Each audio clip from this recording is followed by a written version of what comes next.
adventure scooter from Bristol Motorcycle, ADX version 2 160cc. So this adventure scooter from Bristol Motorcycle is a 4 valves, version 2 na po ito, and meron siyang phone connectivity, dual channel ABS, traction control system, version 2 spoke wheels, dual disc brake hydraulic, and more. So let's take a walk around specs nito, and lagay ko na rin sa description yung link ng full performance video and specs nito. Alright, let's go. Let's start the walk around specs of ADX version 2 160cc adventure scooter from Bristol Motorcycle. Good morning mga kosa. Ayan, walk around tayo ngayon sa bagong Bristol ADX version 2 na 4 valves and improved suspension. Ayan, kasi doon sa previous vlog ko sa DRT, may mga nag-comment doon na talaga bang gumanda yung suspension ng version 2. So ibig sabihin siguro yung unang version may mga na-encounter silang mga issues regarding sa suspension. Ngayon masasabi ko na itong version 2 walang ka-issue kasi napakabigat kong rider, 123 kilos. Pero nung ginamit ko to sa lubak tsaka paahon sa bundok sa DRT, wala akong naramdaman kahit anong issue sa front suspension tsaka sa rear suspension. So siguro nag-improve si Bristol regarding that suspension dahil sa mga concern niya nung una. So far goods na goods ang performance na itong ADX na version 2 para sa akin, suspension wise and sa engine wise. After nung rat-rat natin sa paahon sa DRT, wala pa tayong na-encounter na ibang mga tunog dito sa Bristol ADX version 2 kahit mabigat ako. Alright, so quick specs lang natin dito. Meron tayong sa mga button built-in passing light. ADX version 2 po ito ng Bristol na 4 valves. Yan, built-in passing light, hazard, so meron siyang hazard, high beam, low beam, kanyang horn, signal light, tapos idling start and stop system, traction control button, switch ng DRL tsaka headlight, then electric starter. Yan ang kanyang cockpit. Bago na rin po ang layout netong TFT display panel. Tingnan nyo. Yan, so bago na siya. Yan. Pwede ka pa rin kumonek ng cellphone dito, phone mirroring, GPS, pwede.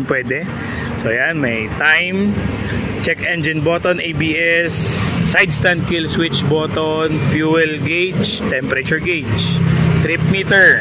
Yan. Yung adjustment niyan nasa likod lang dito, same pa din, pero mas maganda na yung interface. Tapos fuel capacity niya mga tol, 10 liters. Ayan. So malaki yun para sa adventure scooter na 160cc category, kasi ang mga basic fuel capacity naman ng mga adventure scooters sa atin sa Pilipinas nasa 8 liters tulad ni ADB, di ba? 8.1. Si NMAX 7.1 liters, pero itong si ADX 160 is 10 liters, di ba? Yan, napakaganda ng suspension. Sukat ng suspension nito, feeling ko 395mm. Okay, so nagtatanong 395mm yan. Tapos malaking bagay talaga yung free top box bracket, plug and play ka na kasi bibili ka na lang ng top box mo, okay na, di ba? So para sa akin malaking bagay itong free na top box bracket ni ADX 160 from Bristol, di ba? Akalain mo yung bibigyan ka na ng free top box ni Bristol, di ba? So almost 3 or 4 years na rin nata sa market to. Hindi ko sure, comment nyo nga kung ilang years na yung ADX na nakalabas sa market, kasi version 2 na to eh. So yung version 1, 2 valves, tapos medyo pricey ng konti compare sa price na ito ngayon. Ito kasi yung version 2 nila naging 4 valves, mas maganda, bago yung layout, tapos dual ABS, dual TCS, tapos 10 liters yung fuel capacity. Isang alam compression nito nasa 158 na lang. Not bad na, di ba? Mas mura sa ADB 160, pero mas loaded sa kanya kasi suspension niya sa harap inverted, tapos keyless na rin na may manual system din. So ibig sabihin pwede ka mag-keyless, pwede ka mag-manual dito. Yan, dito. Ito nyo ba mga tol? Yan. So pwede mong pasukan ng manual, may kasama yan pag nalobat yung keyless mo. Smart keyless system. Yeah. Tapos naka-projector na rin ang headlight nito mga boss, di ba? So dyan pa lang sa tatlong yan, medyo panalo ka na. Projector yung headlight, Tapos inverted front suspension. Tapos naka-rim set na siya for adventure, di ba? Spoke wheels na adventure rim set. Tapos ABS and traction control. Dual pot caliper sa kanyang braking system. Panalo ka na, di ba? Para sa 158. Adjustable ang kanyang windshield or windscreen. Di ba? Solid na. Naked handlebar.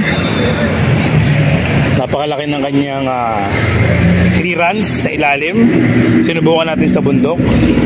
So available to sa tatlong kulay na nakikita ko sa kanila. May Ferrari red tulad itong nasa akin, Ferrari red. Meron din ata itong black at saka gray or silver.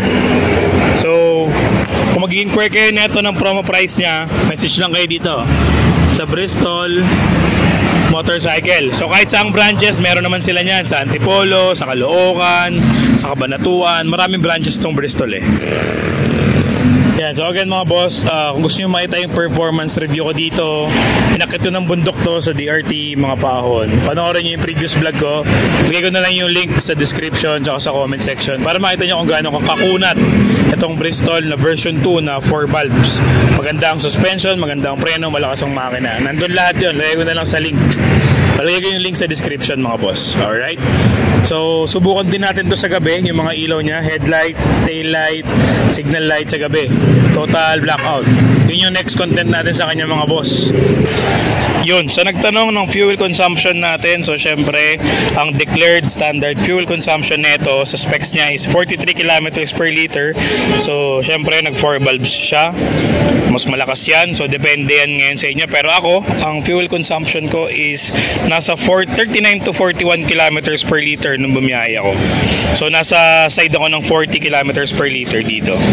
Diba? Yung version 1, 43 kilometers per liter yun eh. Pero ako, yung own fuel consumption ko dahil sa bigat ko is nasa 40 or 39 to 41 kilometers per liter. Yun ang aking fuel consumption. Sa weight na 123 kilograms. Kung mas magaan ka, mas tipid siguro sa gas yun. Basta huwag ka lang magwaswas, di ba? Sa susi naman niya ni ADX version 2 na Bristol motorcycle.